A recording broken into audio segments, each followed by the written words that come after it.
फटाफट लेखिहाल तिमीले हिजो सकाएको भए सजिलो हुन्थ्यो के हिजो नचाहि कस्तो भयो यहाँ रुक्नु जेन्सेस अलि चाँडो गर अलि चाँडो हेलो साथीहरू सबैजनालाई फेरि पनि गुड मर्निङ अनि सियोन भ्लगको च्यानलमा फेरि पनि सबैजनालाई स्वागत छ म फेरि पनि आज यही ठाउँबाट किन स्टार्ट गर्दैछु भन्दाखेरि जतिखेर डुल्लिन आउँदाखेरि पर्छ त अनि बिहानमा डुल्लिन आउँदाखेरि नै पर्छ त अनि त्यही भएर यहाँबाट स्टार्ट गर्नु पर्यो नि त होइन ल आज फेरि पनि म भ्लग स्टार्ट गर्दैछु बिहान बिहान देख्न सक्नुहुन्छ हातकोतिर अवस्था यस्तै छ अब यो पुसभरि यस्तै होला जस्तो छ साँच्चै घाम त देखेकै छैन नि त होइन थुप्रै दिन भयो 2 गतेबाट नन स्टप 10 गते एकैछिन झुलक्क देखेको थियो होइन त्यसपछि फेरि यति नै भएको छ साथीहरू तपाईँहरूतिर कस्तो छ यसो कमेन्ट गर्नुहोस् है घिउ निकालिन्छ के आधी लिटर निस्क्यो के आधी लिटर मजाले निस्क्यो के मेरो घिउ 1 महिना त ठ्याक्कै हो फेरि म त 1 महिना राख्छु नि के ल है साथीहरू हामीलाई डुटै पाएन हामी खाली बोतल लिएर निस्केछौँ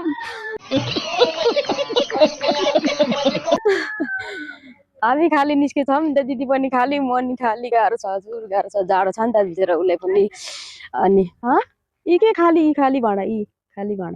वाह क्या सीन है अनि बिचरा उधर लिन जाने मान्छेले पनि गाह्रै छ नि त यस्तो पानी जस्तै सिट झरिरहेको छ सिट हो कि पानी हो न गाह्रै छ नि त ल जानु है लस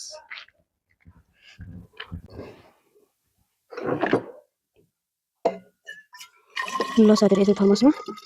तातो पानी हालेर राख्यो भने मस्त दिनभरि हुन्छ तर यो बोतलको पानी चाहिँ मलाई पाउँदैन फेरि मोल्टनीलाई तताउनु पर्ने हुन्छ हुँदै तातो पानी खाने रुगा लाग्छ भन्छ है कतिजना मान्छेहरूले त चिसोमा चिसै खाँदो रहेछ के सफा गर्न जानुपर्ने हुन्छ टिफिन चाहिँ यहाँ छ ल साथीहरू म भाँडा माझ्न आँटेको है हिजो ढेँडो बनाएको कराई म यसलाई पहिलो प्रथम म यसलाई सफा छोडेको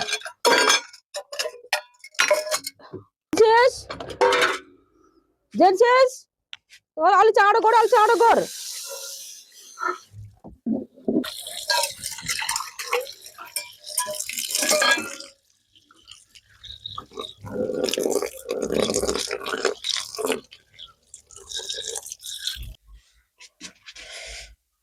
साथीहरू आज चाहिँ म केटाकेटीलाई भात पठाउनेवाला छु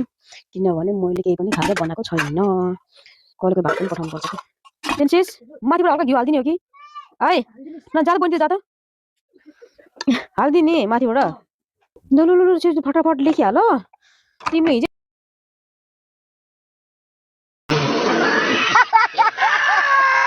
सकाएको भए सजिलो हुन्थ्यो के हिजो नसकाएर सुतिहाल्यौ साथीहरू यो घिउ चाहिँ मेरो अर्ग्यानिक है म घरमा खाना ल्याएको दुधबाट यो तरहरू जमाएर चाहिँ बनाउँछु कि घिउ चाहिँ दुध पनि खाना भयो होइन मस्त त्यो धेरै हामीले तरहरू खाने गऱ्यो भने चाहिँ त्यो ग्यास्ट्रिक पनि हुन्छ एक त शरीरलाई नराम्रो पनि हुन्छ अनि यस कमिन त्यो नाङ्गै छ होला है सानो जाऊ त तिमी दिदीसँग नाना लगाउनु जाऊ कुरी गर्छ नि तिमीलाई सबैले हेर्नुहुन्छ नि त्यहाँबाट सुन्यौ तिम्रो त सबैले देख्छन् पो त्यहाँ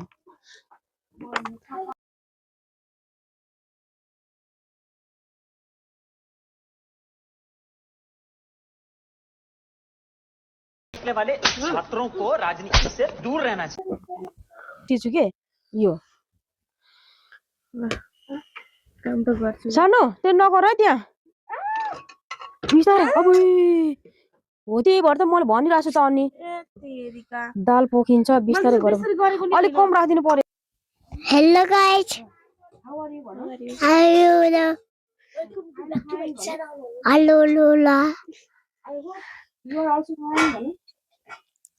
I am fine, thank you, teacher. What's your name? My name is Godisati. Didi, my name is Guduma. किन नबनेको त फेरि मम्मीको च्यानललाई सब्स्क्राइब गर्नु भनेको त तिमी स्कुल जाने हो हो र हेलो गाइज भनेको त हाउ गाइज मलाई स्कुलबाट के ल्याइदिन्छौ यो अनर मलाई भन न स्कुलबाट के ल्याइदिन्छौ कुन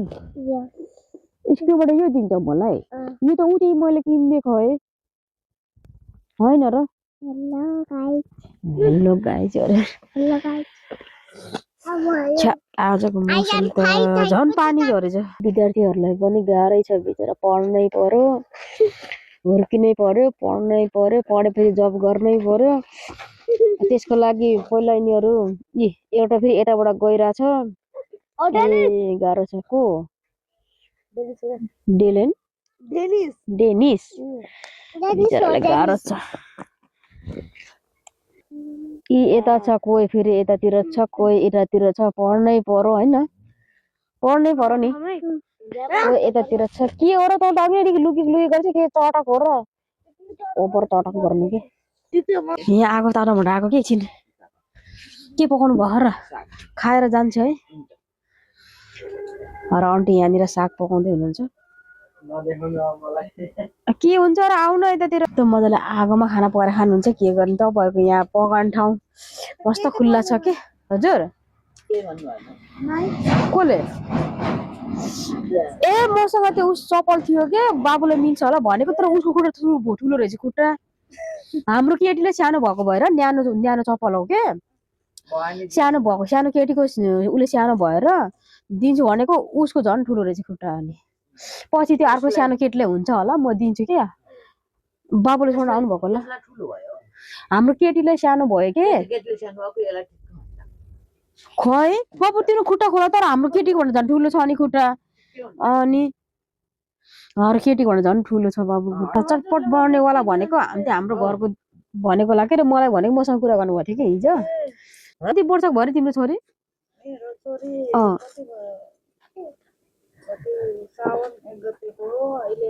अब आउने साउना बल्ल वर्षकी हुने हो 1-2 वर्ष पुग्छ हो त कहाँदेखि ल्याउनु भयो भाटा भन्ने हुन्छ है कस्तो भाटा हो एउटा हुन्छ नि त भाटा भन्ने कहाँदेखि ल्याउनु भयो त नि भाटा भयो पनि तिम्रो मान्छे ओ हिजोइ मेरा बा दुनियाँले घाँस कति लए अनि त्यसैको दाउरा बरु कस्तो भयो यहाँ रुक्नु अलिक साह्रै भयो त्यो के कान्छी भयङ्कर साह्रो गराउनुहुन्छ र होइन साह्रो के गिलो गिलो के यो यो ठिकै हुन्छ हो ल खान्छस्